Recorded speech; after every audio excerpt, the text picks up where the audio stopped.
লোকটা যদি জাহান্নামী হয়, ওই লোকটার জান কবজ করার সময় আজরাইল আলাইহিস সালামের সাথে জাহান্নামী 500 ফেরেশতা আসবে। আল্লাহর পয়গম্বর বলেন, ওই গুনাহগার মুসলমানদেরকে এক ধরনের সুসংবাদ দেওয়া হবে। যদিও জান কবজ করার সময় কষ্ট দেওয়া হবে, কিন্তু একটা সুসংবাদ এদেরকে শোনায় নেওয়া হবে। রে গুনাহগার মুসলমান, তোমার জন্য একটা সুসংবাদ, চিরস্থায়ী জাহান্নামী হইবা না। তুমি আল্লাহর উপরে বিশ্বাস রাখার কারণে, ঈমান থাকার কারণে তুমি চিরস্থায়ী জাহান্নামী হইবা না। তবে জানিয়া রাখো, জাহান্নামের আগুন না বুগিয়া তুমি জান্নাতও পাইতা না। জাহান্নামের আগুন বুকবা কি পরিমাণ, তোমার অপরাধ যেই পরিমাণ সাজাও বুকবা সেই পরিমাণ। তবে চিরস্থায়ী জাহান্নামী হইবা না। এটা গুনাহগার মুসলমানের জন্য এক ধরনের সুসংবাদ। 2 নম্বরে পরহেজগার মুসলমান। এই পরহেজগার মুসলমানের জান কবজ করার সময় আজরাইল আলাইহিস সালামের সাথে জান্নাতি 500 ফেরেশতা আসবে। ওই 500 ফেরেশতা এসে যখন জান কবজ করতে আসবেন, তখন উনাকেও একটা সুসংবাদ শোনানো হবে। উনাকে সুসংবাদটা শোনানো হবে, ওগো পরহেজগার মুসলমান, আল্লাহর পক্ষ থেকে সুসংবাদ গ্রহণ করেন। আল্লাহ পাক রব্বুল আলামিন জানায়া দিয়েছেন, ওগো পরহেজগার মুসলমান, এই দুনিয়ার জমিনে পরহেজগারির উপরে চলতে গিয়ে অনেক কষ্টের শিকার হয়েছে, অনেক বিপদের সম্মুখীন হয়েছেন, অনেক অভাব অনটনের ভিতর দিয়ে জীবনযাপন করিয়াছেন।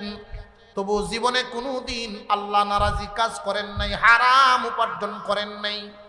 আপনার সমবয়সীরা ডানে বামে অনেকেই বিলাসবহুল জীবনযাপন করে, কিন্তু আপনি কোনোদিন এই লোভ লালসা করেন নাই। পরহেজগারির জীবনযাপন করার জন্য আল্লাহর পক্ষ থেকে সুসংবাদ, জাহান্নামের আগুন না ছুঁয়াই সরাসরি আপনি জান্নাত নসিব পাইবেন।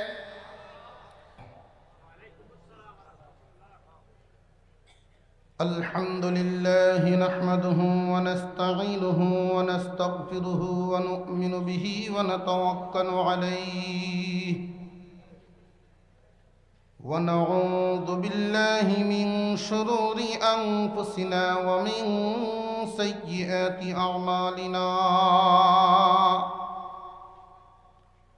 من يهده الله فلا مضل له ومن يضلله فلا هادي له ونشهد أن لا إله إلا الله وحده لا شريك له ونشهد أن سيدنا وسندنا وحبيبنا وحبيب ربنا ومولانا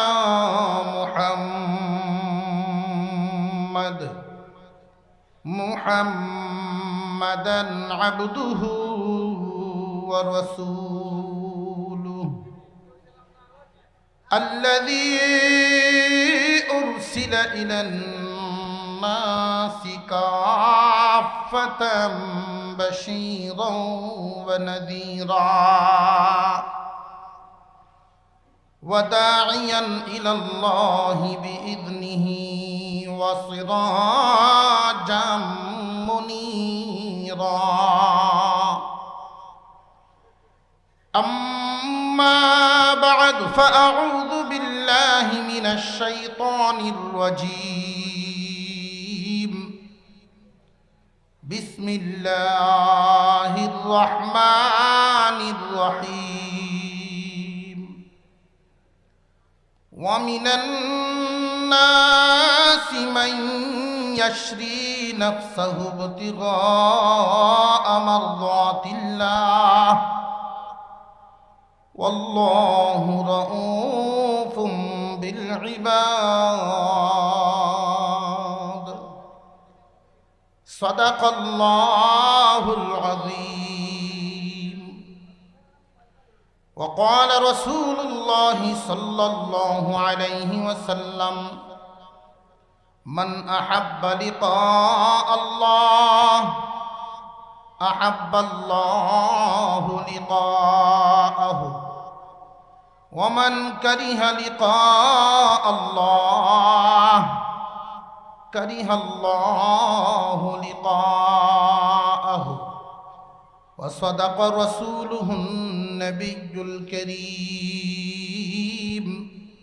ونحن على ذلك من الشاهدين والشاكرين والحمد لله رب العالمين اللهم صل على محمد وعلى آل محمد كما صليت على إبراهيم وعلى آل إبراهيم إنك حميد مجيد اللهم بارك على محمد وعلى آل محمد كما باركت على إبراهيم وعلى آل إبراهيم إنك حميد مجيد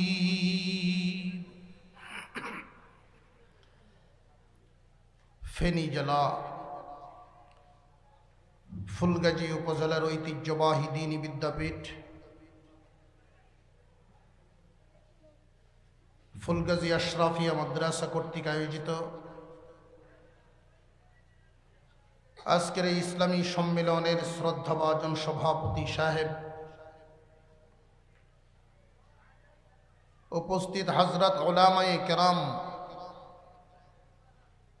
মুরব্বিয়ান আযম, সর্বস্তরের মুসলমান ভাইয়েরা, পর্দার আড়াল থেকে আলোচনা শুনছেন দিনদার ইমানদার মুসলমান মা ও বোনেরা, আল্লাহ পাক রব্বুল আলামিনের দরবারে অন্তরের অন্তঃস্থল থেকে শুকর আদায় করি, যিনি বিনা দরখাস্তে বিনা চাওয়ায়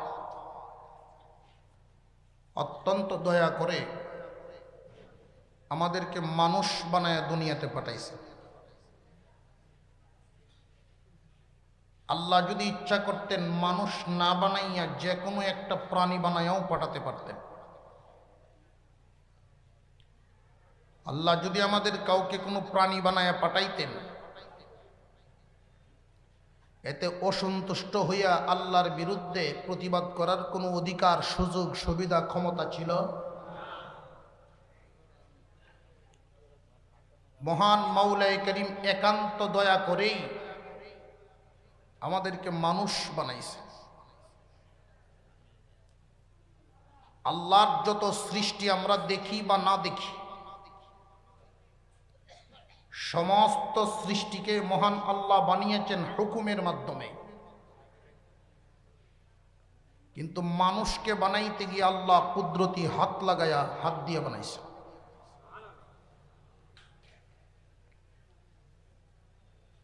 মহান মাওলায়ে করিম আল্লাহর কুদরতি হাত লাগায়া বানাইয়া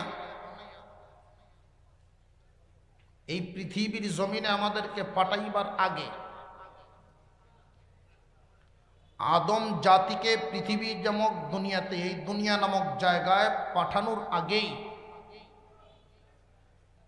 মানুষ জাতি যেন বসবাস করতে পারে, এই বসবাসের উপযোগী করে দুনিয়াটাকে সাজাইছে।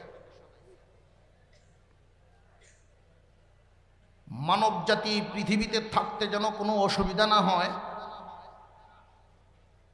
এই জন্য পাওয়ারফুল শক্তিধর এক সূর্য বসাইছেন জায়গা মতো। এই সূর্যটা যদি আল্লাহ পাক একটু নিচে বসাইতেন, তাম পৃথিবী তামা হয়ে যেত, জ্বলে বর্ষা হয়ে যেত। সূর্যটাকে যদি আর একটু উপরে সেট করতেন, তাম পৃথিবীটা বরফ হয়ে যেত। মানুষের উপযোগী করেই মহান মাওলাই করিম দুনিয়াকে সাজাইছেন।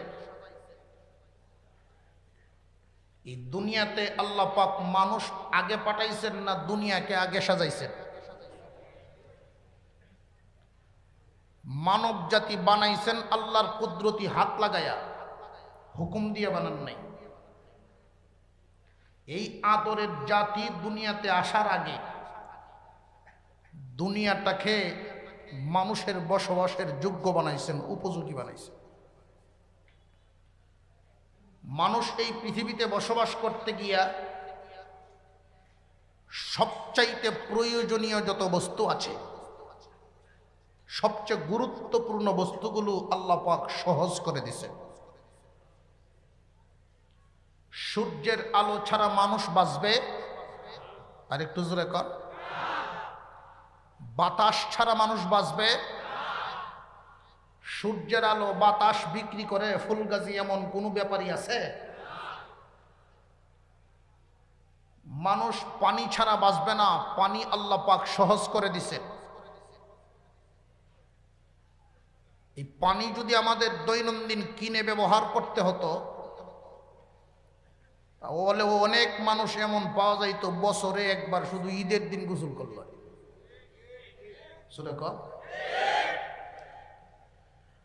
নামাজে তো এখন মুসল্লির সংখ্যা কিছু পাওয়া যায়, যদি পানি কিনা লাগতো তাহলে মুসল্লিও হওয়া গেল। আল্লাহ পাক রব্বুল আলামিন আমাদের প্রয়োজনীয় যত বস্তু মানুষের বেশি প্রয়োজন আল্লাহ পাক করে দিয়েছেন সস্তা।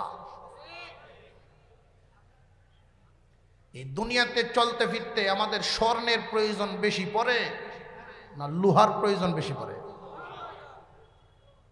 এই জন্য লোহার দাম কম, স্বর্ণের দাম বেশি। স্বর্ণের সমান যদি লোহার দাম হইতো উপায় কি হইতো? দা, কাশি, কন্তি, কুদাল এগুলো যদি লোহাতে বানানোর জন্য স্বর্ণের সমান দাম দিয়ে কিনা লাগতো তাহলে এই কুদাল দিয়ে আবার বাচ্চার ভয় হানসাপ করলো, উভয় ছিল। আল্লাহ পাক সহজ করে দিয়েছেন। ফুলগাজী বাজারে কেউ যদি আইসা বলে আমি 1 টন লোহা নিতে আইছি, অসুবিধা না, লাগতেই পারে। কিন্তু যদি কেউ কয় আমি 1 মন স্বর্ণ নিতে আইছি, আগে জি কই জমিদারের বাড়ি কই? জোরে কর। আল্লাহ পাক মানুষকে বানাইছেন হুকুম দিয়া না আল্লাহ কুদরতি হাত লাগায়া। এই মানুষটাকে দুনিয়াতে পাঠানোর আগে দুনিয়াটাকে সাজাইছেন উপযোগী করিয়া। এই দুনিয়ার জমিনে আল্লাহ পাক মানুষকে যে পাঠাইছেন একটা শব্দ ব্যবহার করে পাঠাইছেন, মানুষ তোমরা মালিক না খলিফা। মানুষকে বানাইবার আগে আল্লাহ পাক রব্বুল আলামিন ফেরেশতাদের সাথে যে আলোচনা করেছিলেন, মানব জাতিকে আল্লাহ পাক খলিফা হিসাবে নিয়োজিত করেছে। আমাদের জানমালের মালিককে, এটা শুধু জবানেই না অন্তরেও আছে। বিশ্বাস হয় এটা? জানমালের মালিক যে আল্লাহ, এটা পুরোপুরি বিশ্বাস হয়। মনে মনে এটাও জাগে যে মাল তো সব আমি কামাইলাম, শ্বশুর বাড়িতে দিল। জানমালের মালিক আর একটু জোরে আল্লাহ। আমরা হইলাম খলিফা, মানে হলো খলিফা মালিক না, খলিফা শব্দের অর্থ প্রতিনিধি। খলিফা অর্থ প্রতিনিধি। জানমালের মালিক যদি আল্লাহ হন, এই জানমাল কি আমার মতে চলতো না মালিকের মতে চলতো? জান এবং মাল মালিকের মতে চলতো। যদি মালিকের মতে চালাই তাহলে আমি মালিকের প্রতিনিধি, যদি মালিকের মতে না চালাই, মালিকের প্রতিনিধি নয়, তখন কি হয়? আমি নিজে মালিক বনিয়া আল্লাহর বিদ্রোহী হয়ে যাই। মালিক থাকি না। যখন জানমাল আল্লাহর বলে স্বীকার করলাম, আল্লাহর মর্জি মাফিক চালাইতে হবে। আল্লাহর মর্জি মাফিক না চালায়া যখন নিজের মর্জি মাফিক চালায়, তখনই এই মানুষটার প্রতিনিধি থাকে না, বিদ্রোহী হয়ে যায়। আল্লাহ পাক রব্বুল আলামিন এই পৃথিবীর জমিনে বহুত জিরুকে হিরু বানাইছেন, আবার হিরুকে জিরু বানাইছেন। ঠিকটা একটু আস্তে কইয়েন, আমার ডর করে, ভয় লাগে। কারণ কি, আমরা আহলে হক ওলামায়ে কেরাম যদি একটু জুড়ে, তাওহীদি জনতা জুড়ে যদি একটু আওয়াজ দেয়, এই আওয়াজের টক্কর গিয়া বাতিলের মস্তিষ্ক নষ্ট করে দেয়। তখন তারা দেখবেন এক দৌড়াদৌড়ি হুড়াহুড়ি শুরু করছে, মনে করতেছে আমরা চেয়ার নিয়ে গেল, আমরা গদ্দি লয়ে গেল। ওলামায়ে কেরাম যদি গদির পাগল থাকতেন, আমার তো মনে হয় এই ফুলগাজী উপজেলার মানুষ মরহুম আল্লামা হাবিবুর রহমান রহমতুল্লাহি আলাইহিকে যেই মোহাব্বত, যেই ভালোটুকু বাসতেন, উনি যদি ডাক দিতেন, আমার মনে হয় দলমত নির্বিশেষে হাজির হয়ে যেতেন। উনি যদি কোনো পদ চাইতেন, অবশ্যই পদ পাইতেন। এই সমস্ত চিন্তা নিয়ে আলেমরা ব্যস্ত না, আলেম ওলামারা ব্যস্ত এই সমস্ত বাগান নিয়ে সারা জিন্দেগি খাটায়া দেন। এই সারাটা জিন্দেগি এখানে ব্যয় করে দেন। আলেমরা কখন কথা বলা শুরু করে, আলেমরা কখন মাঠে নামেন? যখন রাস্তা দিয়ে চলার সময় কোন ড্রাইভার যদি ক্রস করে ফেলে, তার লাইন বাম দিকে চলা রেখে যদি ডান দিকে চলে যায়, তখন বিচক্ষণ লোক যারা, তারা দেখতে পান যে অ্যাক্সিডেন্টের সম্ভাবনা। এদেশের নাস্তিক মুরতাদ, এদেশের নামদারি কিছু মুসলমান যখন ইসলাম নিয়ে কথাবার্তা শুরু করে দেয়, তখনই উলামায়ে কেরামের দিলের ভিতরে রক্তক্ষরণ হয়। ওনারা তখন সহ্য করতে পারেন না, কথা বলেন, আর এই কথাটা তাদের মস্তিষ্কে গিয়া লাগে, তারা মনে করে আমাদের ক্ষমতা নিয়ে যাইতেছে। বুকার দল তারা যদি মনে করত, ওলামায়ে কেরাম যদি মনে করতেন, আসলেই যদি সারা বাংলাদেশে ওলামায়ে কেরাম যদি মনে করেন যে আমরা ক্ষমতা চাই, আমার তো মনে হয় না যে আলেম ওলামাদের উপর দিয়ে আর কারোর জনমতে দেশে আছে। স্কুলে পড়ুক, কলেজে পড়ুক, ভার্সিটিতে পড়ুক, একজন মুসলমানের সন্তান একজন টুপিওয়ালা আলেমকে দেখলে তার মন থেকে শ্রদ্ধা বাহির হয়, তার মন থেকেই শ্রদ্ধা আসে। পিস্তল দেখলে যেই ভয় হয়, পিছনে এই ভয় আর থাকে না। কিন্তু আলেম ওলামাদের শ্রদ্ধা এবং সম্মান মুসলমানের অন্তরে সব সময় থাকবে ইনশাআল্লাহ। মুসলমান ভাইরা, আল্লাহ পাক রব্বুল আলামিন আমাদেরকে প্রতিনিধি বানায় পাঠাইছেন। আমরা মালিক নই, এই জমিনের মালিক আমরা নই, জানের মালিক আমরা নই, মালের মালিক আমরা নই, আমরা হলাম প্রতিনিধি। আল্লাহ পাক রব্বুল আলামিন বলেন, وَإِذْ قَالَ رَبُّكَ لِلْمَلَائِكَةِ إِنِّي جَاعِلٌ فِي الْأَرْضِ خَلِيفَةً। আল্লাহ পাক রব্বুল আলামিন মানব জাতিকে খলিফা বানাইয়া দুনিয়াতে প্রেরণ করেছেন। জান এবং মাল আল্লাহ যাকে যেই পরিমাণ ইচ্ছা সেই পরিমাণ দান করেছেন। কাউকে কম দিয়েছেন, কাউকে বেশি দিয়েছেন। এই জান মাল মানুষে পাইয়া, জান এবং মাল ব্যয় করিয়া কেউ জাহান্নামে চলে যায়, কেউ আবার জান্নাতি হয়ে যায়। ফেরেশতারা একটা কথা বলেছিলেন, প্রভু আমরাই তো আপনাকে সেজদা দেই, আমরাই তো আপনার নামের তসবিহ পড়ি, আমরাই তো নামাজ পড়ি, আমরাই তো আপনার এই জমিনকে পবিত্র রাখি।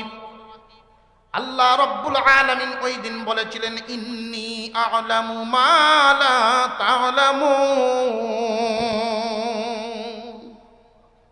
আল্লাহ পাক রব্বুল আলামিন বুঝাইলেন, রে ফেরেশতারা তোমরা কি বুঝাতে চাও?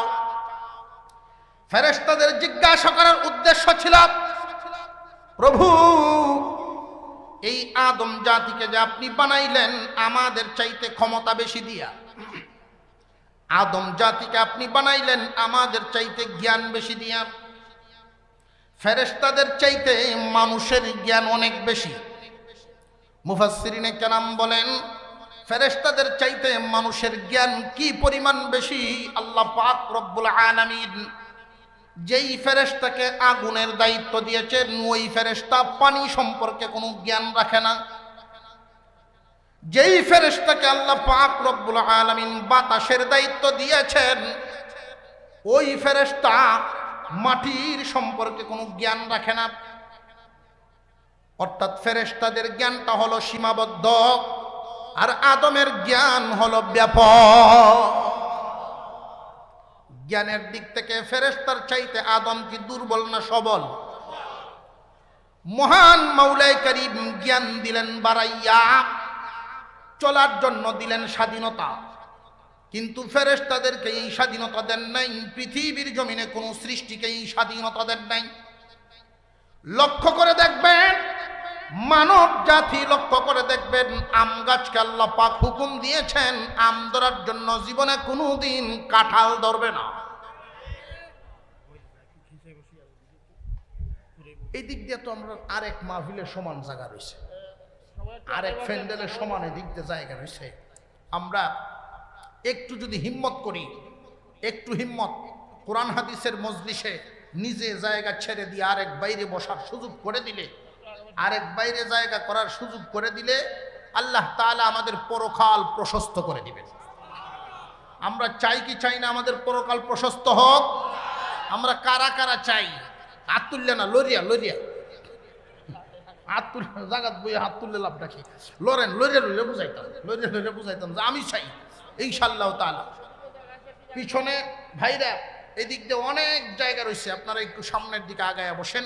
আমরা প্রত্যেকে একটু জৈমে জৈমে বসি, একটু প্রত্যেকেই জমে জমে বসি। লা ইলাহা, জিকিরের সাথে লা ইলাহা,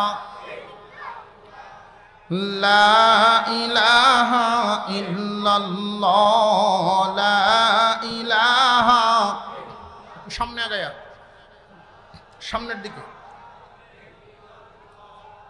লা ইলাহা ইল্লাল্লাহ, লা ইলাহা হাসবি রাব্বি জাল্লাল্লাহ, মা ফি কলবি গায়রুল্লাহ, লা ইলাহা। অনেক ভাইরা গেটে দাঁড়ায় আছেন, মাঝখান দিয়ে যে রাস্তা আছে আপনারা চলে আসেন এদিক দিয়ে, অনেক জায়গা। এদিক দিয়ে মিনিমাম 150-200 মানুষ বসতে পারবেন, এদিকে চলে আসেন আপনারা। এদিক দিয়ে সাইডে দিয়ে আপনারা একটু রাস্তা করে দেন, সাইডে দিয়ে, ওই কিনার দিয়ে একটু রাস্তা করে দেন যাতে সব ভাইয়েরা এই সাইডে দিয়ে আসতে পারে সবাই। আর যদি আপনার মনে এরকম ইচ্ছা থাকে যে না আমি হুজুর সামনে যাইতে রাজি না, কারণ কোন সময় চলে যায় ঠিক নেই, তাহলে তো আপনি গেটেই থাকবেন, কিছু করার নেই। জোরে কর। আপনার যদি নিয়ত এরকম থাকে যে আমি আগে বাপ বুঝতাম, এসে বাপ বুঝার যদি থাকেন তাহলে তো এখানেই থাকবেন। আর যদি মনে করেন যে না কোরআন হাদিস মজলিস বরকতের মজলিস, ওলামায়ে কেরামের মজলিস, এই মাঠটার, এই মাঠ বরকতের মাঠ, বলবো আল্লামা হুসাইন আহমদ মাদানী রহমতুল্লাহি আলাইহি এক জায়গায় সফর করতে গেছে। এক বাড়িওয়ালার বাড়িতে গিয়ে উঠলেন। বাড়িওয়ালায় আসরের নামাজের অজু করাইবেন, পানি দিছেন, একটা জল চৌকি দিছেন, বসার জন্য চৌকি দিছেন। চৌকিটা খুব কালো, কুচকুচে কালো কাঠের, খুব মজবুত, অনেক পুরাতন। চৌকির মধ্যে বসে উনি অজু করলেন। আল্লামা হুসাইন আহমদ মাদানী রহমতুল্লাহি আলাইহি ওযু করে জিজ্ঞাসা করতেছেন বাড়িওয়ালাকে, ভাই আপনার বাড়িতে কোনো আল্লাহওয়ালা গণের আনাগুনা আছে? ভাই চৌকিতে বসছেন, কোনো আল্লাহওয়ালা বসছেন, এরকম কি কোনো সময় হয়েছে? বাড়িওয়ালায় বলতেছে, হুজুর আমার আব্বা আল্লামা রশিদ আহমদ গঙ্গোহীর মুরিদ ছিলেন। রশিদ আহমদ গঙ্গোহী রহমতুল্লাহি আলাইহি এই এলাকায় সফরে আসলে আমাদের বাড়ির মেহমান হতেন, আর এই চৌকিতে বসে উনি ওযু করতেন। হুসাইন আহমদ মাদানী রহমতুল্লাহ আলাইহি বলেন, এই জন্যই আমি এই চৌকির থেকে আল্লাহ আল্লাহ জিকিরের আওয়াজ পাইতেছি। আল্লাহর ওলিগণ কোন জায়গায় বসলে, আল্লাহ ওয়ালাগণ বসলে এটার একটা আসর হয়ে যায়। এই মাহফিল ৮১তম মাহফিল। কত বুজুর্গানে দিন এই মাঠে আসছে, কত আল্লাহ ওয়ালাগণ আসছে। আল্লাহু আকবার বলেন। বরকতের জায়গা। কোনো আলোচনা যদি আপনার মন মতো নাও হয়, তবু এখানে বসে থাকলে বরকত থেকে খালি নয়, বরকতে ভরপুর পাবে। আপনারা মনোযোগের সাথে জমে মনটাকে জমায় এখানে বসেন। আলেমুল আমাদের মজমা জান্নাতের বাগান, জিনার হাতে গড়া আল্লাহর ওলি মানুষ, আল্লাহ পাক ওনাকে জান্নাতের উঁচা মাকাম দান করুন, বলুন আমিন। বাগান সাজায় গেছেন, এই বাগান টিকায় রাখা পুরা এলাকাবাসীর দায়িত্ব, জিম্মাদারি। যার যার তৌফিক অনুযায়ী, যার যার সাধ্য অনুযায়ী, যার যার অবস্থান থেকে মনের ভালোবাসা দেখাবেন ইনশাআল্লাহ। কুরআনুল কারীমের একখান আয়াত আপনাদের সামনে আমি তিলাওয়াত করেছি, খুব ছোট একখান আয়াত। কারণ আমার পরে যিনি আলোচনা করবেন আপনাদের সুপরিচিত ব্যক্তি, ফেনীর কৃতি সন্তান, বৃহত্তর ফেনীর কৃতি সন্তান উনি, সারা বাংলার পরিচিত মুখ, আলেমুল আমাদের অত্যন্ত মহব্বতের মানুষ। ব্যক্তিগতভাবে আমিও ওনারে অনেক মহব্বত করি, আমাকে উনি আদর করেন। আল্লামা ফরিদ উদ্দিন আল মুবারক দামাত বারকাতুহুমুল আলিয়া, আল্লাহ পাক ওনাকে নেক হায়াত দান করুন, বলুন আমিন। সুস্থতা দান করুন, বলুন আমিন। এই জন্য আমি খুব ছোট করে একটা আয়াত তিলাওয়াত করেছি। এই আয়াতের মধ্যে আল্লাহ পাক বলেন, মানুষের মধ্যে কিছু মানুষ আছে, সব মানুষ না, কিছু মানুষ। মানুষের মধ্যে কিছু মানুষ আছে যারা আল্লাহর সন্তুষ্টির জন্য সব বিলায় দিতে রাজি।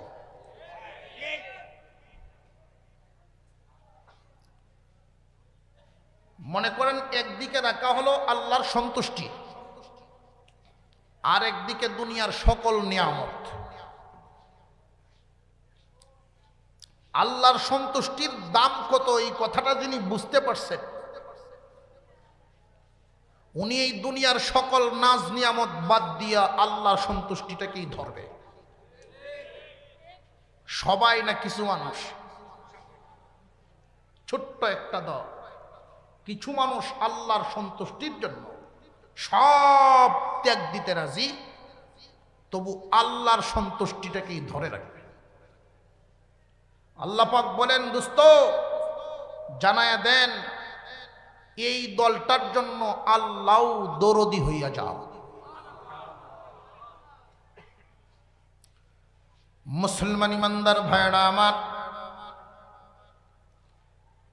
আল্লাহ পাক রব্বুল আলামিন কুরআনুল কারীমের বিভিন্ন জায়গায় ঘোষণা দিয়েছেন,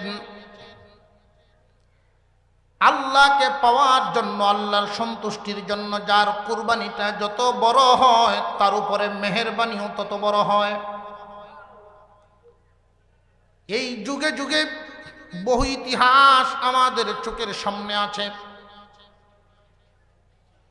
অনেক কম দামা মানুষকে তার গুণের কারণে আল্লাহ পাক অনেক দামি বানায়া দিছেন, অনেক দামি বানায়া দিছেন। সাইয়্যিদিনা আবু বকর সিদ্দিক রাদিয়াল্লাহু তাআলা আনহু তখনও ইসলাম গ্রহণ করেন নাই। আল্লাহর পয়গম্বর সর্বপ্রথম তার বন্ধুর কাছে দাওয়াত নিয়ে আসছে।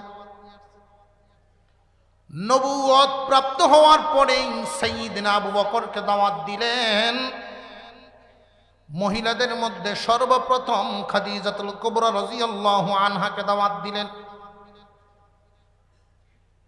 সর্বপ্রথম বন্ধুর মধ্যে সবচাইতে নিকটের বন্ধুকে দাওয়াত দিলেন, আর আপন বিবিকে দাওয়াত দিলেন। কারণ কি? একজন মানুষকে ভালো মন্দের সার্টিফিকেট যদি কোনো বন্ধু দেয়, এর চাইতে দামি সার্টিফিকেট নেই। কোনো বন্ধু যদি বলেন আমার বন্ধু ভালো মানুষ, আসলেই লোকটা ভালো মানুষ, কারণ বন্ধুর চাইতে বন্ধুর চরিত্র ভিন্ন কেউ বেশি জানে না। পক্ষান্তরে এদিক দিয়ে বিবি, মহিলাদের মধ্যে সর্বপ্রথম খাদিজাতুল কুবরা রাদিয়াল্লাহু আনহা কালিমা গ্রহণ করেন। পয়গম্বর আয়েশা বিবির কাছেই দাওয়াত দেন, কারণ বিবি যদি কালিমা গ্রহণ করেন, নবী হিসাবে স্বীকৃতি দেন, তাহলে সত্যিই বুঝতে হবে লোকটা ভালো মানুষ, নবী। কারণ বিবির কাছে সবাই ভালো হতে পারে না। আওয়াজে তো বোঝা যায় যে না, গন্ডগোল আছে। আপনি যত বড় পীরই হন, বিবির কাছে কিন্তু এত বড় পীর না। আপনি মন্ত্রী থাকলে মন্ত্রণালয়ে আছেন, বিবির দরবারে না। জোরে কর। ফিরের বাড়ির মুরিদ গেছে ফির সাবরে খুঁজিয়া, গিয়া ডাকতেছেন ফির সাহেব হুজুর বাড়ির, কোনো আওয়াজ নাই। আবার ডাক দিচ্ছেন ফির সাহেব হুজুর বাড়ির, দ্বিতীয়বার উত্তর দিছেন বাড়িত নাই। তোমরাও বেড়েন জগত আর ফির ফাইলা না, এমন এক বন্ড গাছে মুড়ি দেয় মানুষ, মুড়ি দেয় করি বাবারে।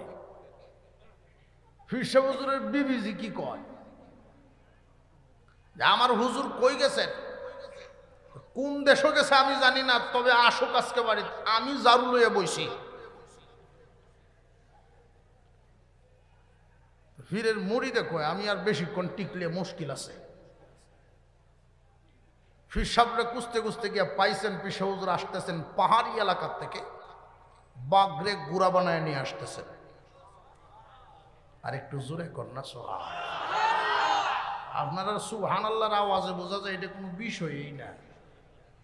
বাগরে গুড়া বানানো এটা কোনো ব্যাপারই না। মানুষ যখন মানুষ হয়, ফেরেশতার চেয়ে দামি হয়। ওই যে একটু আগে বলছিলাম, ফেরেশতারা বলছিল আল্লাহ আমরাই তো আপনার সেজদা দেই, আমরাই তো আপনার নামে তাসবিহ পড়ি, আবার খলিফা কেন? ফেরেশতারা খলিফা শব্দের অর্থ ঠিকই বুঝছে। খলিফা কি হবে আর আদমজাত কি দিয়া বানাইছেন, ফেরেশতারা বুঝিয়াই তারা এই কথাটা বলছিল। আল্লাহ ওরা তো মারামারি করবে, কাটাকাটি করবে, ফিতনা ফাসাদ করবে, জমিন নাপাক করে দিবে। আমাদের চাইতে যোগ্যতাও বেশি, আবার স্বাধীন চেতা চলার অনুমতি, যোগ্যতা বেশি, স্বাধীনভাবে চলার অনুমতি। মারামারি ছাড়া ওরা কিছু করবে না। আল্লাহ পাক রব্বুল আলামিন এই জন্য কুরআনুল কারীমের আরেক আয়াতের মধ্যে ঘোষণা দেন, ওয়ালাকাদ কাররামনা বানি আদম। বনি আদমকে আল্লাহ পাক রব্বুল আলামিন শ্রেষ্ঠ মর্যাদার অধিকারী বলে ঘোষণা দেন। রে ফেরেশতারা, তোমাদের চাইতে জ্ঞান বেশি পাইয়া, স্বাধীনভাবে চলার অনুমতি পাইয়া, এরপরেও গুনাহ করে না, আমি আল্লাহরে যদি সেজদা দেয়, তাহলে তোমরা ফেরেশতার চাইতে ওই আদমের সেজদায় আমি আল্লাহ মজা বেশি পাই। আদম স্বাধীনভাবে চলার ক্ষমতা রাখে, জ্ঞান বুদ্ধি যোগ্যতাও তোমাদের চাইতে বেশি রাখে। এরপরেও এই আদম জাতি যখন নিজের কাছে নিজেকে মালিক মনে করে না, প্রতিনিধি মনে করে, জানমালের মালিক আল্লাহকেই মনে করে, আল্লাহর মর্জি মাফিক জান চালায়, মাল চালায়, আমাকে সেজদা দেয়, আমার হুকুম মতে জীবনযাপন করে। ফেরেশতারা রে, আমি তোমাদের চাইতে ওই আদমের ইজ্জত সম্মান বাড়াইয়া দেই। এই জন্য বলি, মানুষ যদি মানুষ হয় ফেরেশতার চেয়েও দামি হয়। বাগরে গুড়া বানায় নিয়ে আসছে, মুড়িতে দেখে বলে, হুজুর আপনার বাহিরে এত সুন্দর অবস্থা, এত দখল, এত ক্ষমতা, গড়ের অবস্থা তো খুব আওলা। হিসাবে জিজ্ঞেন, তুমি বোন বাড়িতে গেছিলাম আমারে খুঁজিয়া? হুজুর গেছিলাম। এই জন্যই তো তোমরা মাদ্রাসাত খুঁজবা, আমার বাসাত যাও কেন? বাসাত কেন যাও? হুজুর গড়ের এই অবস্থা। তোমারে মারছে কি? হুজুর কিছুক্ষণ থাকলে মনে হয় মায়ের কপালে আছে। আপনার মতো একজন লোক এরকম এক বিবি লইয়া সংসার করেন? হুজুর বলেন, বিবি বদলাইলে তো মাত্র 1 মিনিট লাগে। কয় মিনিট? এর বেশি লাগবো? তো আমি যদি সারি, এই বিবি আরেক মুমিন ভাই গ্রহণ করবে, এই গজব তার উপরে কে নাজিল হইবে। এটা আছে আমার উপরে তাও। আর আমি যে সবর করি তারে নিয়ে, সবর করি ঘরে, আল্লাহ পাক বদলা দেন আমারে বাইরে। বাঘ যে গুড়া হয় ফুস মানে এমনে না, সবর করি ঘরে, বদলা দেন বাইরে। বিবি যদি একটা কথা বলেন হুট করে ধরে লানো, এটার নাম বুজুর্গি না। আল্লামা আশরাফ আলী থানভীর দরবারে, আশরাফ আলী থানভী রহমতুল্লাহ আলাইহির দরবারে এক মুরিদ বলতেছেন, হুজুর আমার বিবি বাচ্চা আমার সামনে ভয়ে দাঁড়াইতেই পারে না, কথাও বলতে পারে না। হুজুর বলছিলেন, তুমি কি বাঘ নাকি? বিবি তোমার সামনে দাঁড়াবে না তো দাঁড়াইব কি দেওরের সামনে? তোমার সামনে দাঁড়াবে না তো দাঁড়াবে কি বাসুরের সামনে? বাচ্চা তোমার খুলে আসবে না তো যাবে অন্য মানুষের খুলে। তোমার কাছে যদি আচার আচরণ এরকম হয় বাঘের মতো, তুমি যদি বাঘের বাপ ধরো, বিবিও তো বাঘিনীর বাপ ধরো। আর একটু জোরে কর। আল্লাহর রাসূল সাল্লাল্লাহু আলাইহি ওয়াসাল্লাম সর্বপ্রথম দাওয়াত দিলেন মহিলাদের মধ্যে বিবি। কারণ বিবি যদি বলে আমার স্বামী সত্যিকারের একজন মানুষ, সকল মহিলারা বুঝবে বিবিয়ে কইছে, আমরা আর কোনো আপত্তি থাকার কথা না। বিবির কাছে বুজুর্গ বড় কঠিন।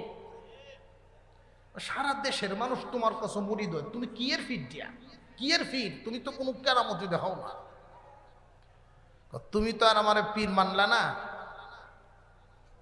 সকালে দেখছি একজন পীর সাহেব বাতাসে উঠে গেছে, আমরা সকালে ঘরের উপর দেয়া, উনি আমি আসলাম। তুমি আসলা? হ, এই জন্যই কোমরটা একটু বাঁকা আছে দেখছি। বিবির কাছে এত সহজে সার্টিফিকেট পাওয়া যায় না। হুজুর আকরাম সাল্লাল্লাহু আলাইহি ওয়াসাল্লাম যেই মাত্র নবুয়তের ঘোষণা দেন, আপন বিবি সবার আগেই তো গ্রহণ করেন সকল মহিলাদের মধ্যে। পুরুষদের মধ্যে আবু বকর সিদ্দিক রাদিয়াল্লাহু তাআলা আনহু কালিমা গ্রহণ করে নেন। কিন্তু যখন দাওয়াতটা দেন, এই দাওয়াত দেওয়ার আরো 5 বছর আগে আবু বকর সিদ্দিক রাদিয়াল্লাহু তাআলা আনহু শাম দেশে গিয়েছিলেন ব্যবসার কাজে। তাঁবুর ভিতরে ঘুমাইছেন, স্বপ্নে দেখেন আসমানের চাঁদ ছিঁড়ে পড়ে গেছে, জমিনের টুকরা টুকরা হয়ে এক একটা টুকরা মক্কার ঘরে ঘরে গিয়ে ঢুকতেছে। আবু বকর সিদ্দিক রাদিয়াল্লাহু তাআলা আনহু ঘুম থেকে উঠেই পেরেশান হয়ে গেলেন, পেরেশান হয়ে গেলেন। তাওরাতের এক আলেমের কাছে গিয়া বলেন, হুজুর আজীব একখান স্বপ্ন দেখেছি, এটার ব্যাখ্যা আমাকে দিন। হুজুর আমি স্বপ্নে দেখলাম আসমানের চাঁদ ছিঁড়ে পড়ে গেছে, জমিনের টুকরা টুকরা হয়ে গেছে, পূর্ণিমার চাঁদ টুকরা টুকরা হয়ে মক্কার ঘরে ঘরে ঢুকিয়া যাইতেছে। তাওরাতের আলেম বলেন, তোমার নাম কি বাবা? যে আমার নাম আবু বকর।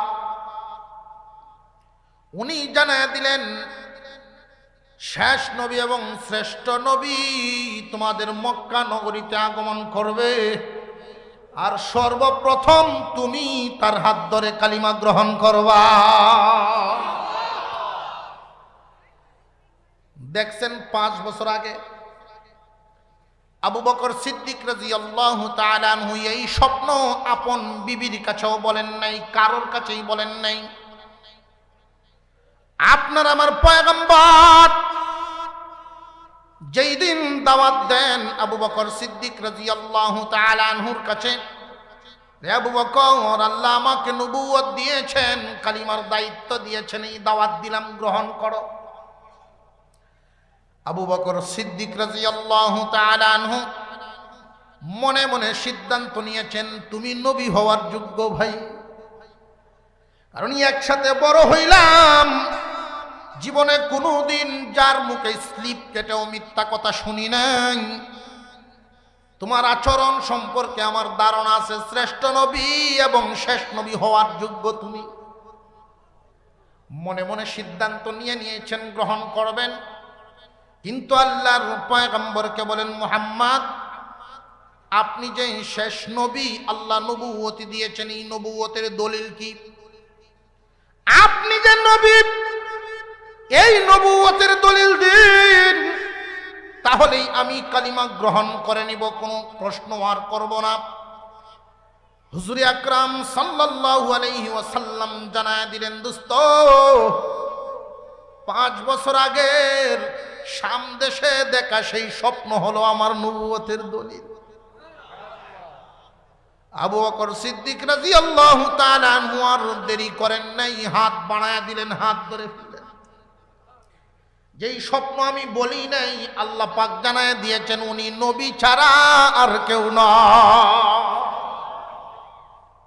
মুসলমান ইমানদার ভাইরা আমার, হুজুর আকরাম সাল্লাল্লাহু আলাইহি ওয়াসাল্লামের হাত ধরে আবু বকর সিদ্দিক রাদিয়াল্লাহু তাআলা আনহু কালিমা গ্রহণ করেছেন। তিনি মক্কা নগরীর বাজারের বিরাট বড় একজন ব্যবসায়ী ছিলেন। এই ফুলগাজী বাজারের সবাই কি সমান ব্যবসায়ী না? তারতম্য আছে, বেশ কম আছে। স্বনামধন্য 2-4-5 জন মহাজন থাকেন সারা বড় বড় বাজারে।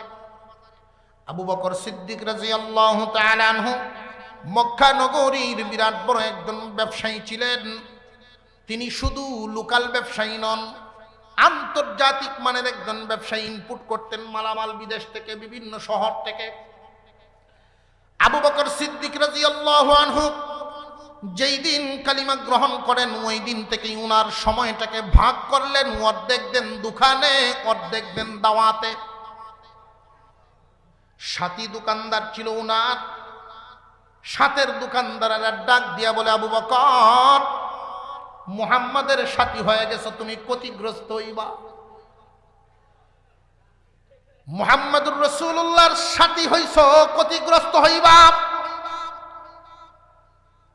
আল্লাহ পাক রব্বুল আলামিন এই জগতে বহু রকমের মানুষ বানাইছেন, বহু রুচির মানুষ বানাইছেন। সবাই কিন্তু সমান বুঝে না।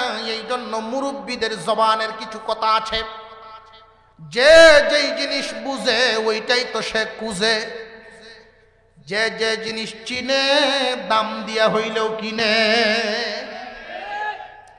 আবু বকর সিদ্দিক রাদিয়াল্লাহু তাআলা আনহু কালিমার দাওয়াতের কাজ শুরু করে দিলেন। অর্ধেক সময় ব্যবসায় দেন, অর্ধেক তিনি দাওয়াতে দেন। কিছুদিন পরেই এই সময় তিনি আরো বাড়ানো শুরু করলেন। উনি কি ব্যবসায় না দাওয়াত? আল্লাহ পাক রব্বুল আলামিন কতটুকুন বুঝ উনাকে দান করেছিলেন, কি পরিমাণ চিনা উনি চিনছিলেন। সময় যত যায়, দিন যত যায়, এক এক দিন সময় যায় 5 মিনিট করে দিনের জন্য বাড়ায়া দেন। এইভাবে দৈনিক বাড়াইতে বাড়াইতে এক সময় এমন একটা পর্যায়ে এসে গেল, ব্যবসার সময় নাই, ব্যবসার জন্য সময় নাই, সব দাওয়াতের জন্য। দোকানটা উনি বিক্রি করে দিলেন। এই দোকানের যেই বিক্রির পয়সাটা ছিল, এই পয়সাটা একসাথে নিয়ে টাকাটা রওনা দিয়েছেন। রাস্তায় দেখা যায় হযরত বেলালের উপর নির্যাতন। এত নির্যাতন। আমরা তো ইমান পাইছি ফ্রি ইমান, খুব সহজে পায়া নিলাম। মুমিনের ঘরে জন্ম নিয়েছি তো ইমানদার হয়ে গেছি। এই ইমান হাসিল করতে কোনোদিন কোনো পাথরের টুকরা পর্যন্ত গায়ে পড়ে নাই। ইমান হাসিল করতে গিয়ে কোনোদিন কোনো কিছুই হারাইতে হয় নাই।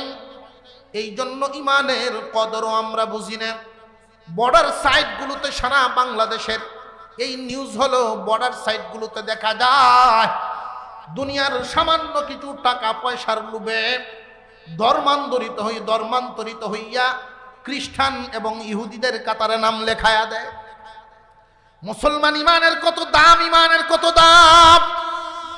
কিয়ামতের দিন আল্লাহ পাক রব্বুল আলামিন জান্নাত যে দিবেন, জান্নাতের টিকিট কোনো আমলের বিনিময়ে দিবেন না, দিবেন তো ইমানের বিনিময়ে। আমলের বিনিময়ে নয়, জান্নাত দিবেন ইমানের বিনিময়ে। ইমানের টিকিট দাও, তারপরে জান্নাতের টিকিট লও। কিয়ামতের কঠিন ময়দানে মুসলমান মুমিনের আমল নামা ওজন হবে 2 বার, আর কাফিরদের আমল নামা ওজন হবে 1 বার। সর্বপ্রথম হাসরবাসী, কাফের হোক মুমিন হোক, সব যখন একসাথে থাকবে তখন মিজান দাঁড় করানো হবে। ওই মিজানের মধ্যে সবার আমল নামা উঠানো হবে। প্রথম হিসাব হবে ইমানের, কার ইমান আছে কার ইমান নাই, কার ইমান আছে কার ইমান নাই।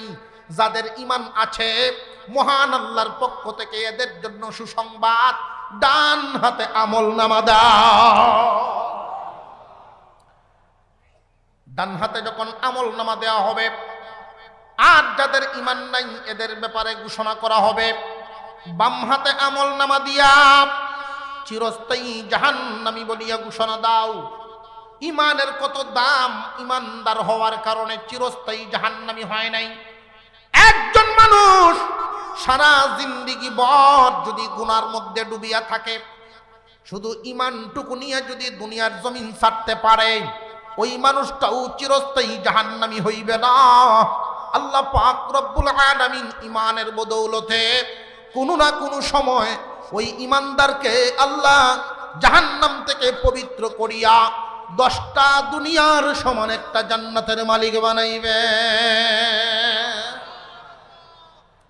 মুসলমান ইমানদার ভাইরা আমার, আল্লাহ পাক রব্বুল আলামিন সর্বপ্রথম ঘোষণা দিবেন ইমানের ওজন দাও, কার ইমান আছে কার ইমান নাই।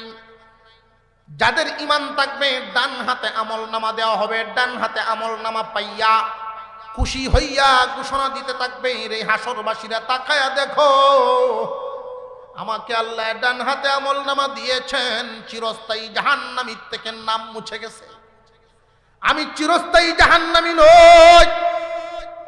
একদল চিরস্থায়ী জাহান্নামী যাদের ইমান নাই, আর একদল চিরস্থায়ী জাহান্নামী নয় যাদের ইমান আছে।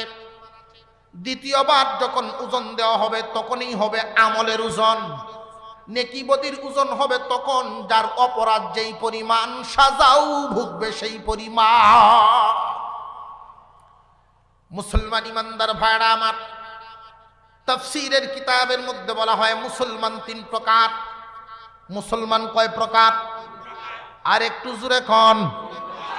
মুসলমান হলো 3 প্রকার। এক প্রকার মুসলমান হলো গুনাহগার মুসলমান, আরেক প্রকার মুসলমান হলো পরহেজগার মুসলমান, আরেক প্রকার মুসলমান হইল আল্লাহর ওলি মুসলমান। গুনাহগার মুসলমান, পরহেজগার মুসলমান, আল্লাহর ওলি মুসলমান। এই গুনাহগার মুসলমান আর পরহেজগার মুসলমান, ওলি মুসলমান, আমি শুধু পার্থক্যটা বুঝাবো কে কোন ধরনের, তখন আমরা হিসাব করব আমি কোন কাতারে। গুনাহগার মুসলমান, পরহেজগার মুসলমান, ওলি মুসলমান। মুসলমান কয় প্রকার? আওয়াজ দিয়া বলেন, আরো জোরে। জোর হইছে না? শক্ত আছে। মুসলমান, মুসলমান 3 প্রকার। এই 3 প্রকার মুসলমানের মরার হালত হইব 3 প্রকার। গুনাহগার মুসলমানের মৃত্যুর হালত হবে একরকম, পরহেজগার মুসলমানের মৃত্যুর হালত হবে একরকম, ওলি মুসলমানের মৃত্যুর হালতও হবে আরেক রকম। কাফিরদের মরার সময় আল্লাহর পক্ষ থেকে কোনো সুসংবাদ নাই, এদেরকে দুঃসংবাদ দিয়ে দুনিয়ার থেকে বিদায় করা হবে। আর মুসলমান যারা আছেন 3 প্রকারের মুসলমান, এই 3 প্রকারের মুসলমানের জন্য 3 প্রকারের সুসংবাদ থাকবে। গুনাহগারের জন্য 1 প্রকারের সুসংবাদ, পরহেজগারের জন্য আরেক প্রকারের সুসংবাদ, ওলি মুসলমানের জন্য আরেক প্রকারের সুসংবাদ। আমরা আগে চিনিয়া নেই গুনাহগার মুসলমান কারা, পরহেজগার মুসলমান কারা, ওলি মুসলমান কারা। গুনাহগার মুসলমান আল্লাহর উপরে ঈমান আছে ঠিকই, যেই যেই কথার উপরে বিশ্বাস করলে ঈমান হয়। আমরা তো দাবি করি ভাই 92 থেকে 95% মুসলমানের দেশ, দাবি করিনি না করি না? আর একটু জোরে কর।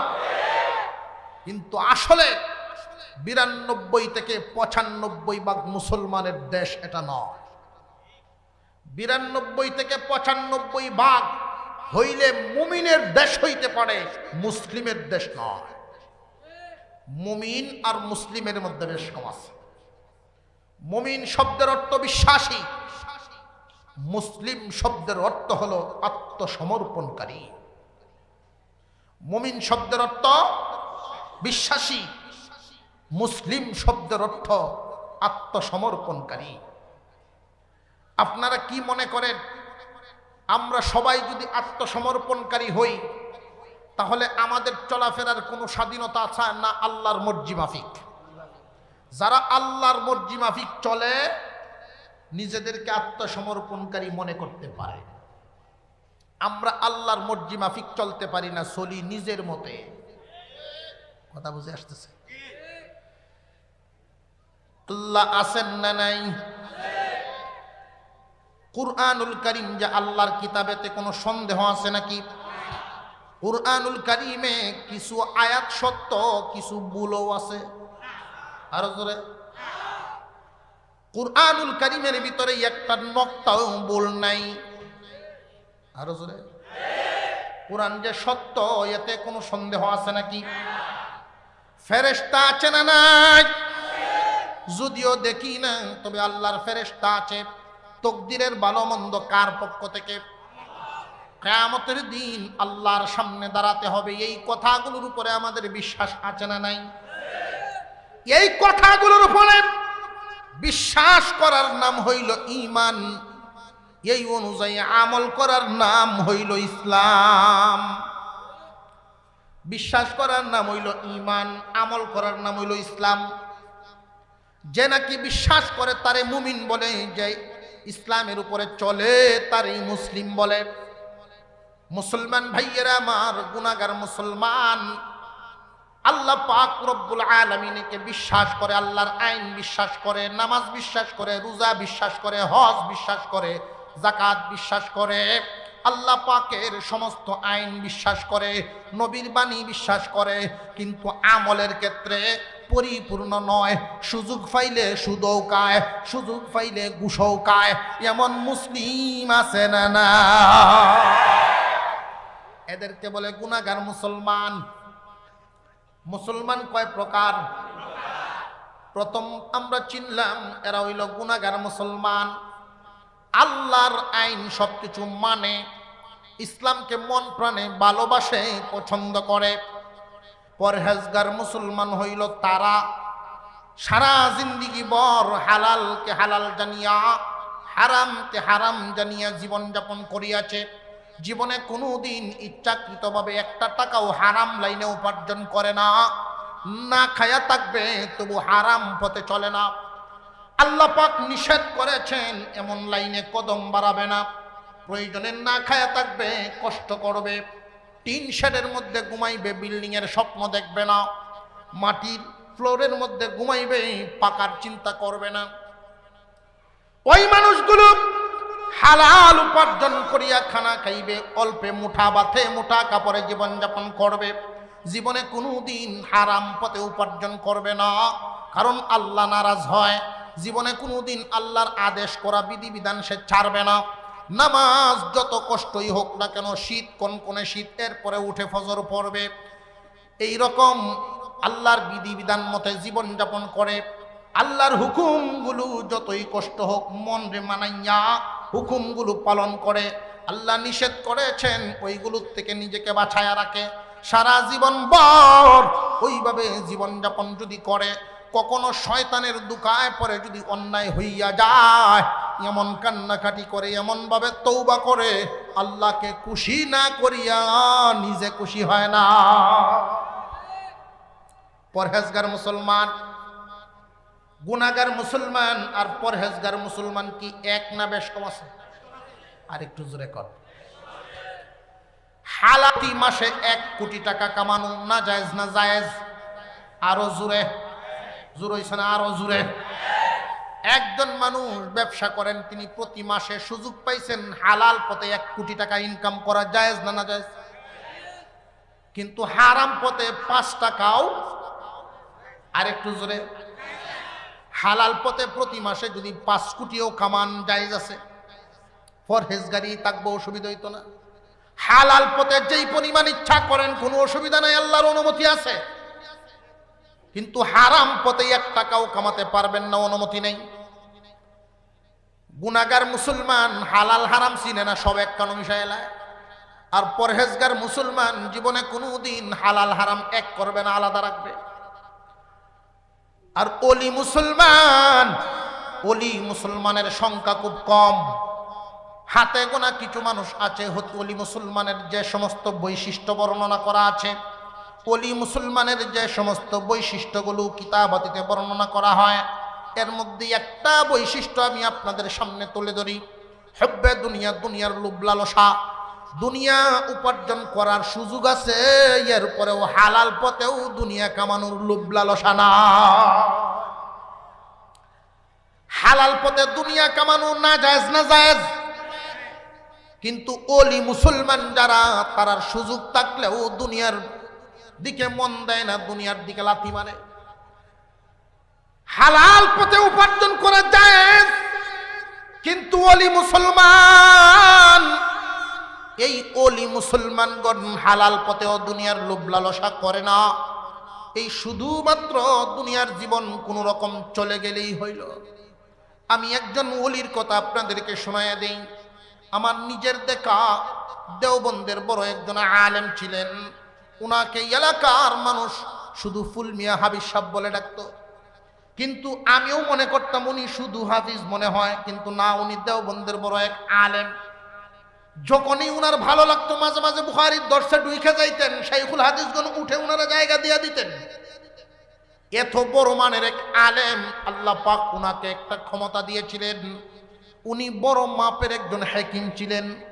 এই পৃথিবীর জমিনে যত গাছ গাছালি আছে, কোন গাছের পাতা কোনটার সাথে মিলাইলে কি ঔষধ হয়, এটা উনি জানতেন। আমাদের মাদ্রাসার এক মুহতামিম সাহেব লন্ডনে থাকতেন। উনি দেশে আইসা, বুড়া মানুষ, মজার কথা, বুড়া মানুষ হুজুরের সাথে সাক্ষাৎ, আমি আর একটা বিয়া করতাম। দ্বিতীয় বিয়ের কথা শুনলে হুজুর খুব খুশি হইতেন। এই ছিল উনার অভ্যাস। দাড়িওয়ালা কোন ছাত্র যদি উনার সাথে মুসাফা করতে যাইত, উনি বলতেন বিয়া করছো কিনা, যদি বলছে বিয়া করছি না, তো মুসাফা নাই। আল্লাহু আকবার। সাহাবায়ে কেরামের নমুনা ওনার মধ্যে পাওয়া যাইত। হামদর্দ কোম্পানির লোকেরা আসছে ওনার কাছে, বলছে হুজুর আপনি শুধু বইলা দিবেন কোন পাতাটা কোনটার সাথে মিলাইতাম। উনি এত বড় একজন হাকিম, আমাদের মতো সব আসছে না, এসে বলছেন আমি একটা বিবাহ করব। বয়স এই সময় 80-র কাছাকাছি, 78 বয়স। যদি কই বিয়া করবো, হাসতো না লইয়া মানুষ। অনেক মুরব্বীরা হাসতেছে দেখা যায়। হুজুর খুব খুশি হয়েছেন, বলছেন যে আমি মাত্র 2টা ট্যাবলেট বানায় দিব, 22 বছরের যুবক হয়ে যাবে। কেমন পাগল এই লোকের জন্য মানুষ এবার বুঝেন। সাধারণ একটু বললাম, সব সাইটের চিকিৎসা উনি এইভাবে করতে পারতেন। পাথর হইছে, ঔষধ খাওয়াই দিছে, পাথর গইলে পানি হয়ে বেরিয়ে গেছে। কিন্তু মুশকিল হইল উনার কাছে সিরিয়াল হওয়া বড় কঠিন। সিরিয়াল হওয়াই বড় কঠিন। উনি একদিন ঔষধ বিক্রি করলে এই টাকা শেষ হওয়ার আগ পর্যন্ত দ্বিতীয় কাস্টমারের সিরিয়াল নেই। হামদর্দ কোম্পানির অফার দিল 1.5 লাখ টাকা বেতন দিব, একটা দৌড়ানি দিছি নেতারা।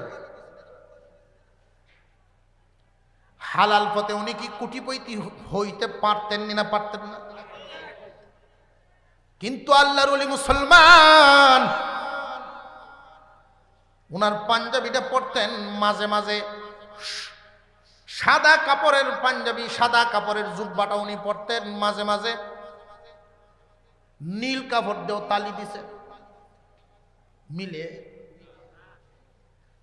সাদা জুব্বার মধ্যে নীল কাপড় দিয়ে তালি, কেমন ডগ দেখা যাইব? এই চিন্তা তো উনার নাই। কে কেমন দেখলো, কে কি বললো, এই চিন্তা নাই। সাহাবায়ে কেরামের নমুনা জীবন যাপন করে গেছেন, জীবন যাপন করে গেছেন। বৃষ্টি যদি আসছে, বাহিরে পড়ার আগে উনার ঘরে বৃষ্টি। আল্লাহর ওলি মুসলমান, দুনিয়ার কোনো লোভ লালসা উনাদের থাকে না। উনারে যদি কেউ প্রশংসা করে উনার মন ফুলে না, কেউ যদি উনাকে নিয়ে নিন্দা করে উনার মন ব্যথিত হয় না। ওলি মুসলমানের লক্ষণ।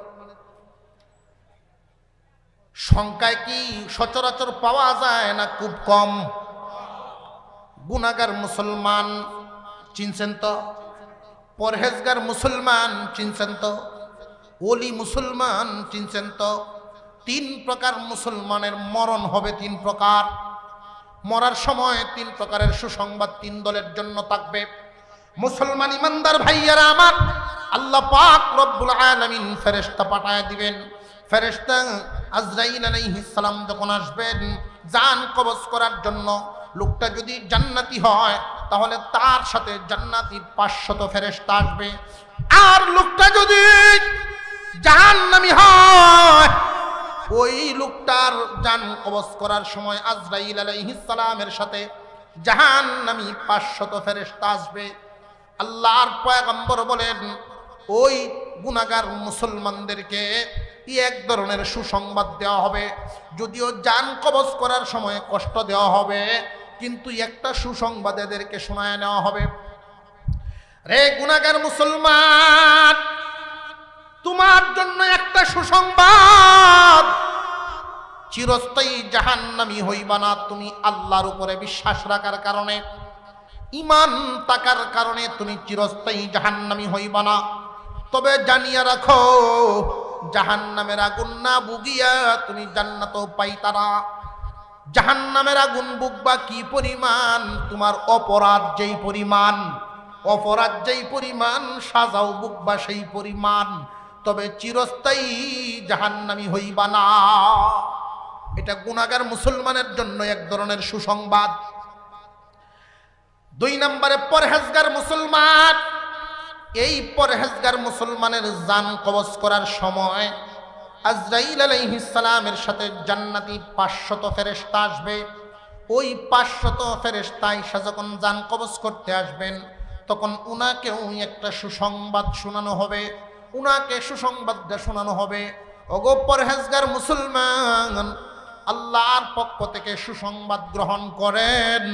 আল্লাহ পাক রব্বুল আলামিন জানায়া দিয়েছেন, ওগো পরহেজগার মুসলমান, এই দুনিয়ার জমিনে পরহেজগারির উপরে চলতে গিয়ে অনেক কষ্টের শিকার হয়েছে, অনেক বিপদের সম্মুখীন হয়েছেন, অনেক অভাব অনটনের ভিতর দিয়ে জীবন যাপন করিয়াছেন।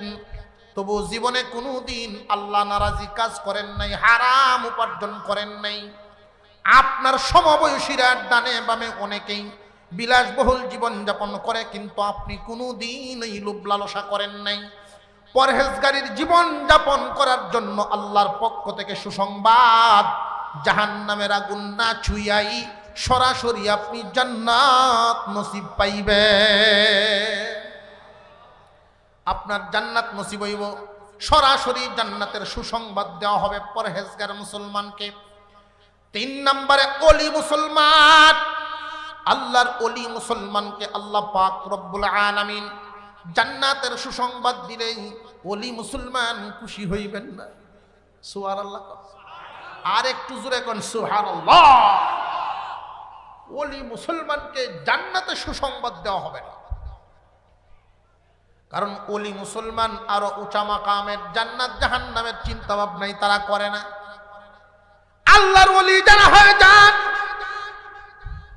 আল্লামা মামুনুল হক সাহেবের আব্বা আল্লামা আজিজুল হক রহমতুল্লাহি আলাইহি, 1 মিনিটের একটা ভিডিও আপনারা অনেকেই দেখছেন কিনা দেখছেন না, ওনার সকরাতের সময়ের খুব আজীব লাগলো আল্লাহ ওয়ালাগণের অবস্থা। জিজ্ঞাসা করা হয়েছে মাদ্রাসার কথা মনে নাই, ছেলে মেয়ে কয়জন মনে নাই, কেউ রে চিনে না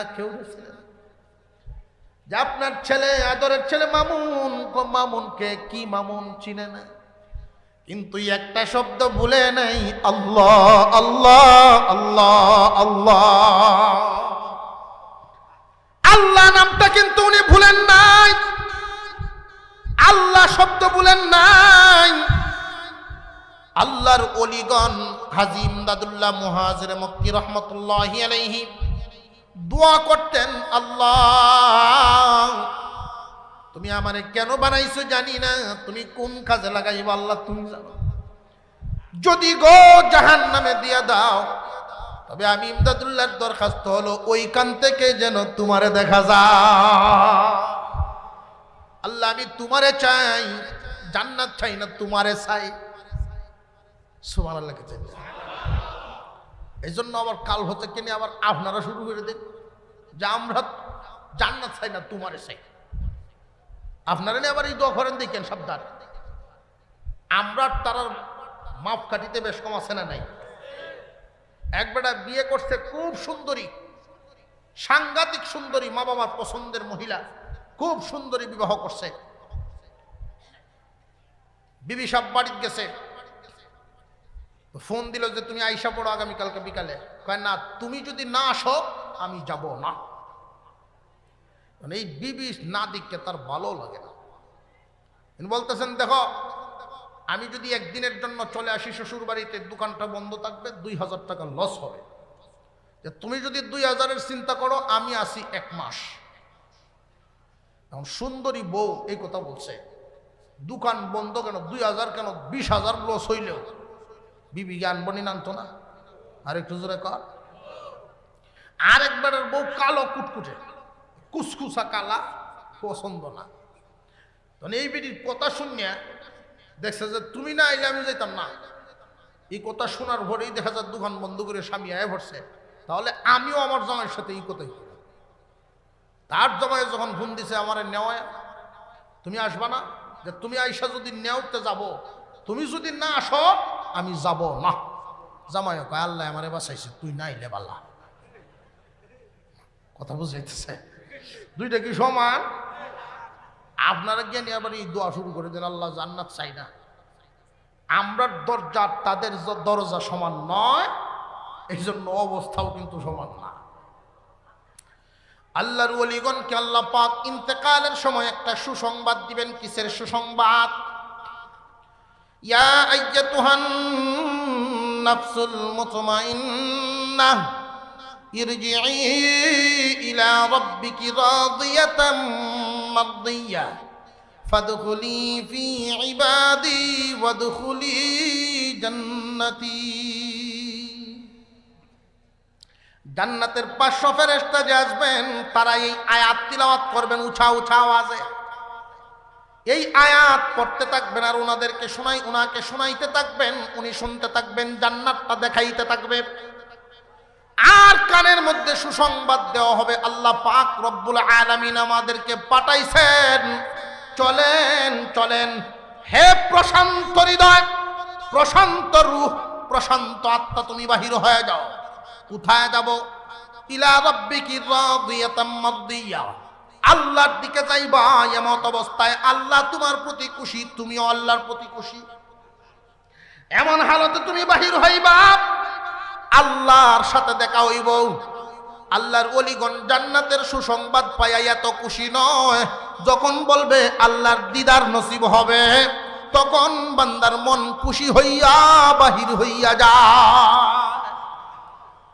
পরহেজগার মুসলমান, অলি মুসলমান মুসলমান সরাসরি আল্লাহর দিদার নসিবের সংবাদ পাওয়া গেল, আর পরহেজগার মুসলমান সরাসরি জান্নাতের সুসংবাদ পাওয়া গেল।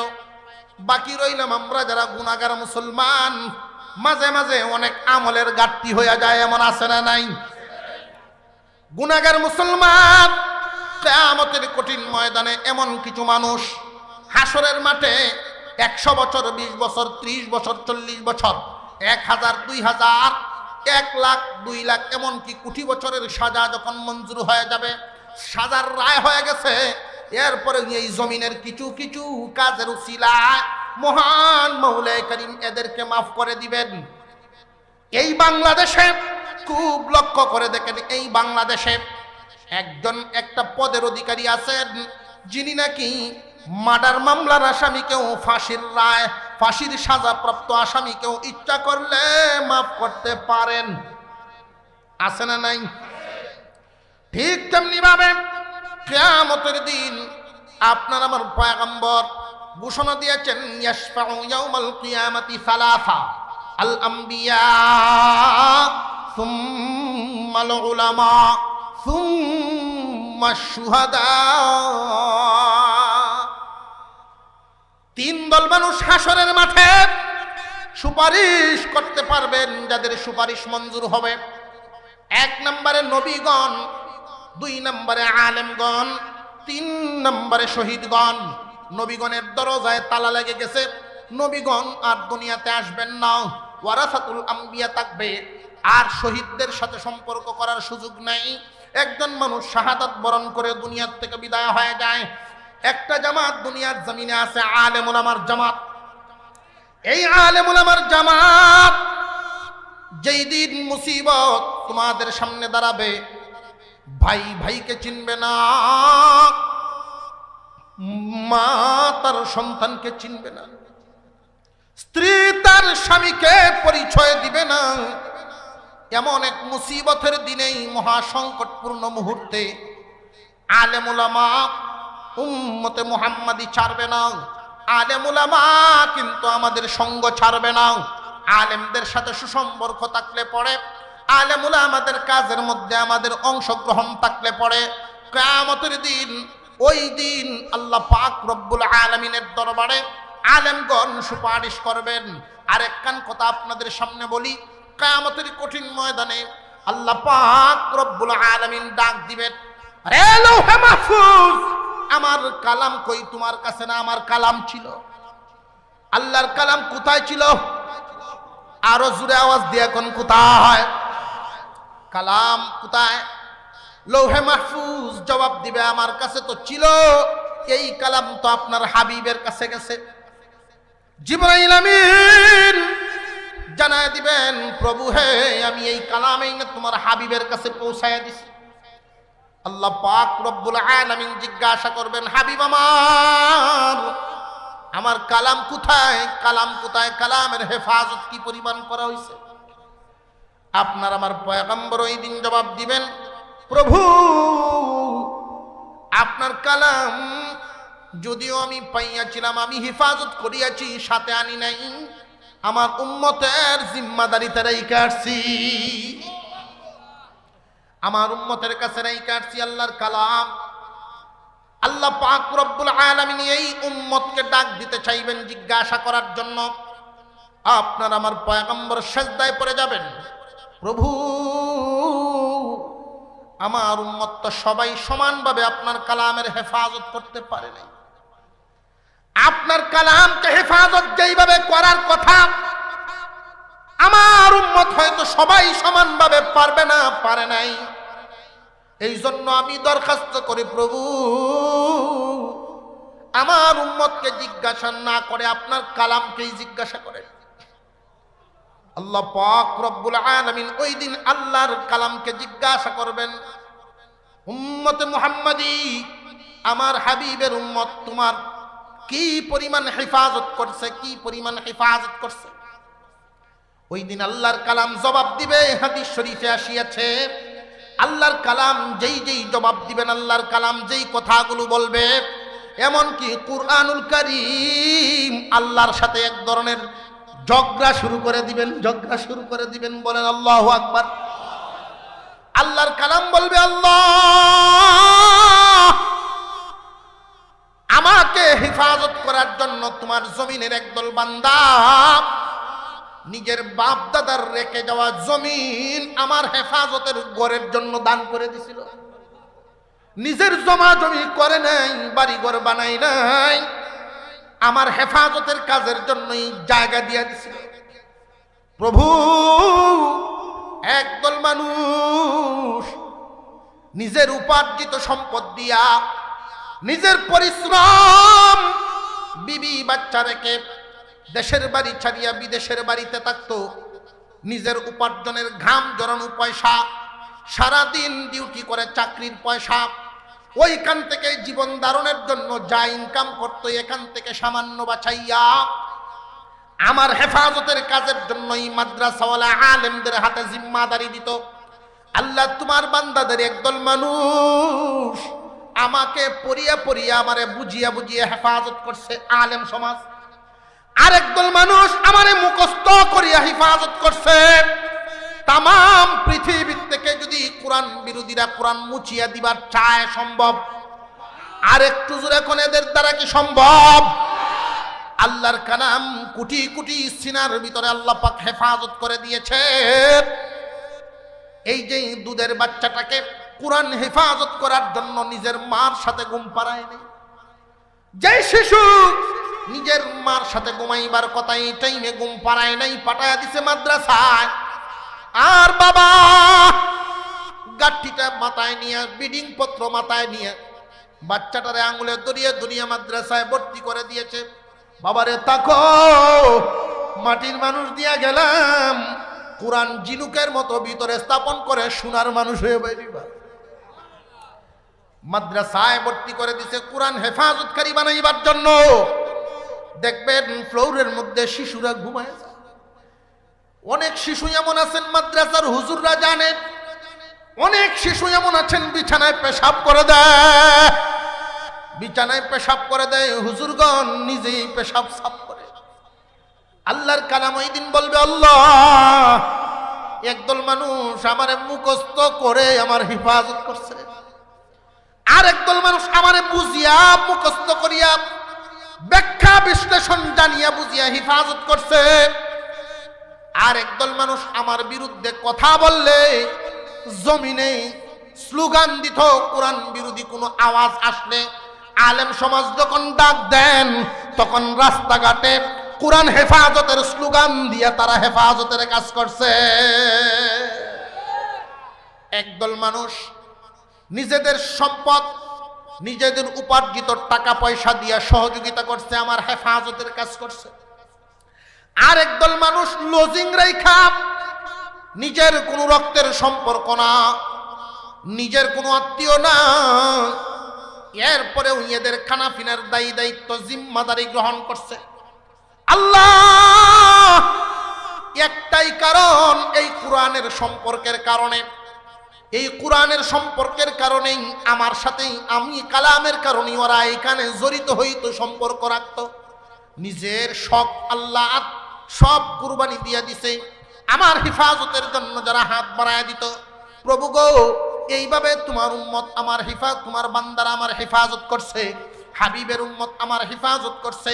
আমি কালাম তোমার কাছে আমি দরখাস্ত করতেছি, যে কোনো ভাবে একদল মানুষ কোরআন পড়ায়া হেফাজত করছে, একদল মানুষ কোরআন পড়িয়া কোরআন হেফাজত করছে, আর একদল মানুষ পড়ানোর ব্যবস্থা করিয়া দিয়ে হেফাজত করছে, আর একদল মানুষ জমিনে কোরআনকে মহব্বত করিয়া হেফাজত করছে।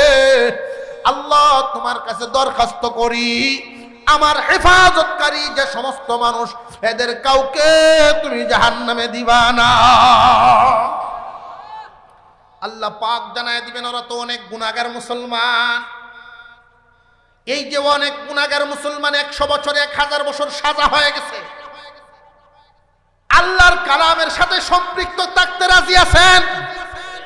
আল্লাহর কালামের সাথে সম্পর্ক রাখতে রাজি আছেন? ওই দিন কপাল খুলবে, ওই দিন বুঝবেন কালামের সম্পর্কের কি দাম। আল্লাহর কালাম ওই দিন বলবে, আল্লাহ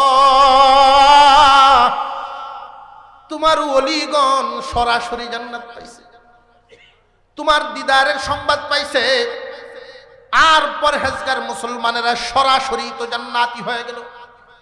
আল্লাহ এই যে গুনাহগার মুসলমান, যদিও এদের অনেক আমলের কমতি আছে, কিন্তু আমি কালামের হেফাজত করার কারণে আমি আজকে সুপারিশে দাঁড়ায় গেছি। আল্লাহ আমি এদের পক্ষে সুপারিশ করতেছি, এদেরকে মাফ করে দাও। আল্লাহর সাথে আল্লাহর কালামের তর্কাতর্কি শুরু হয়ে যাবে। বলেন আল্লাহু আকবার। আরো জোরে বলেন আল্লাহু আকবার।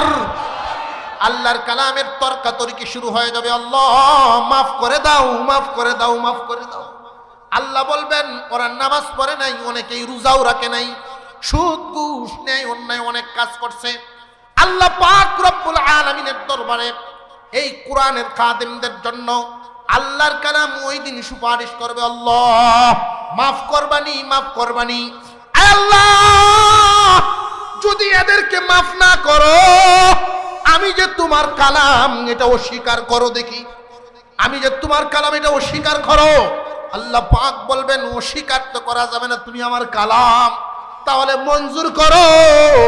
মহান আল্লাহ ওই দিন জানায় দিবেন, রে গুনাহগারের দল, আমি তোদেরকে কত নিয়ামত দিছিলাম, এর পরেও তোরা পরিপূর্ণভাবে আমার হুকুম মানুষ নাই, কিন্তু একটা গুণ তোদের মধ্যে ছিল, আমার কালামের মহব্বত তোদের দিলের ভিতরে ছিল।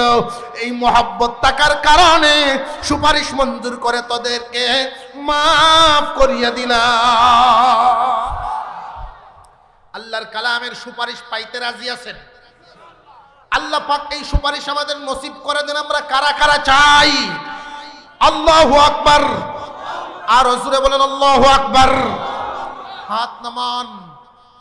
আল্লাহ পাক রব্বুল আলামিন কিয়ামতের কঠিন ময়দানে, বিশাল ময়দানে আল্লাহর কালামের সুপারিশে কিছু সংখ্যক মানুষকে ওই দিন মাফের ঘোষণা দিবেন আল্লাহর কালামের সুপারিশের বদৌলতে। আল্লাহর কালামের সুপারিশ পাইতে চান এমন একজন হিম্মতওয়ালা মানুষ। সবার দ্বারায় সবকিছু হয় না, সবার দ্বারায় সবকিছু হয় না। আল্লাহ পাক রব্বুল আলামিনের একজন খাঁটি বান্দা, একজন আল্লাহর মুহাব্বতের বান্দা। আল্লাহ